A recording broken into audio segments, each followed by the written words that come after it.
कि जहर खा लेना, ये हवाला देना। भाई हमने तो ये कहा ही नहीं है। हमने पहली चीज उस सिस्टर ने ये आपसे पूछी थी कि लिखा कहां हुआ है, वो तो आपने बताया नहीं है। टीवी चैनल हदीस सीरत फजाइल की दर्जनों किताबों में वाकया मौजूद है और सनद भी सही है, इसकी कई सनदों के साथ, ये सही सनद के साथ वाकया हदीस फजाइल सीरत की किताबों में मौजूद है कि सैयदना खालिद इब्न वलीद रज़ी अल्लाह ताला अन्हु ने एक मौके पर जहर पिया और अल्लाह रब्बुल इज़्ज़त ने उनको महफूज फरमाया और उन पर जहर का कोई असर नहीं हुआ। सबसे पहले तो हम इस पर देखेंगे कि यह वाकया किन किन किताबों में आइमा मुहद्दिसीन ने जिक्र फरमाया और फिर इस पर किए गए इश्काल का इंशाअल्लाह तहकीकी जवाब मैं पेश करूंगा।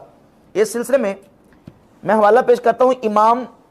अबू बकर इब्न अबी शैबा की किताब अल मुसन्नफ, इमाम बुखारी के उस्ताद इमाम अबू बकर इब्न अबी शैबा अल मुतवफ़्फ़ा 235 हिजरी अपनी किताब अल मुसन्नफ में रिवायत नंबर